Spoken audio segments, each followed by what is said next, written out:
não, e como é que o senhor viu a linha de defesa do Bolsonaro, que tenta tirar o Bolsonaro do bojo da coisa e dizer que existia uma junta militar que ia dar o golpe e que essa junta militar, inclusive, ia chutar o traseiro do Bolsonaro.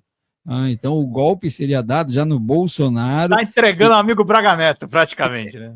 Exatamente. Então a defesa do Bolsonaro já montou esta linha. Seria o Heleno, o Braga Neto e companhia, os golpistas, e que o Bolsonaro sequer ia fazer parte do poder depois que eles tomassem o poder. Como é que você analisa essa linha de defesa e se o senhor se surpreendeu disso no sentido de o Bolsonaro estar sendo desleal, como o Braga Neto falou? Olha, eu não vou nem falar da linha de defesa do advogado, porque, obviamente, se percebe que o advogado não tem onde construir uma defesa daquilo que é indefensável. Então, obviamente, ele vai levantar essa poeira toda. Mas qualquer minhoca, que não tem cérebro, mas qualquer minhoca, sabe qual era o iter, o caminho do golpe. O Bolsonaro perdeu a eleição, ele tentou, dia 12 de dezembro, invadir lá a PF, né, com aquela balbúrdia exatamente dos acampados na frente dos quartéis, esperando que houvesse alguma medida mais grave para que ali se pudesse já dar uma primeira machadada. Veja que foi na mesma época que o seu dele, né, partidário, queria explodir um caminhão no aeroporto. Então, tudo isso estava orquestrado de uma maneira, estava no script. Né?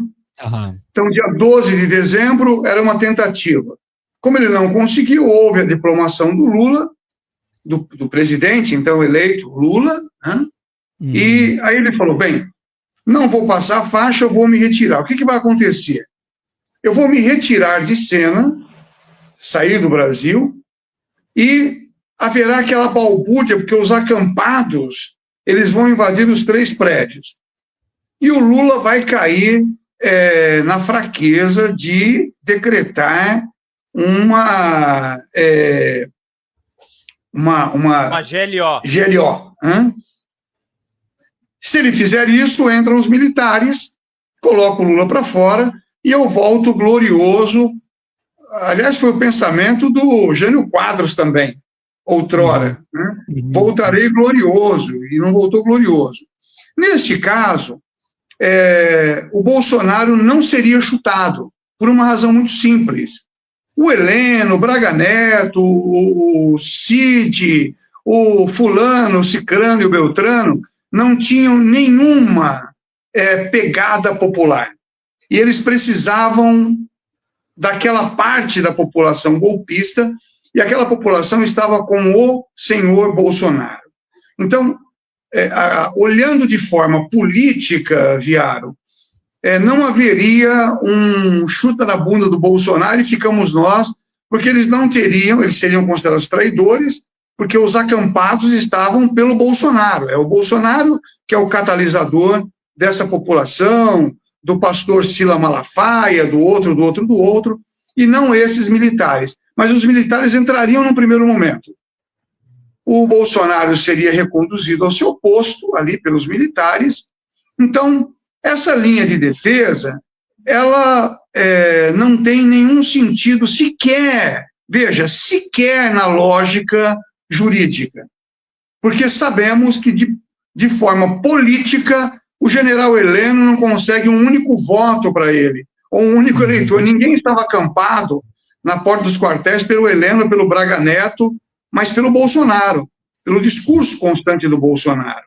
Aliás, o Bolsonaro é a criação dos militares, a mim me parece que desde o tempo do Vilas Boas, mas o Bolsonaro foi escolhido, foi enturmado ali com vários generais, para que eles pudessem controlá-lo de alguma forma, né?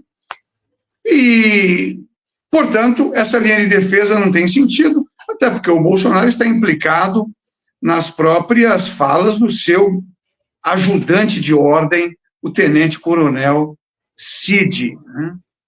Então, é uma linha de defesa, assim, é aquela coisa daquele advogado, na época da condenação da turba ululante, a turba que foi lá atacar os prédios, o advogado confundiu o Pequeno Príncipe com o Maquiavelli, lembra disso, né?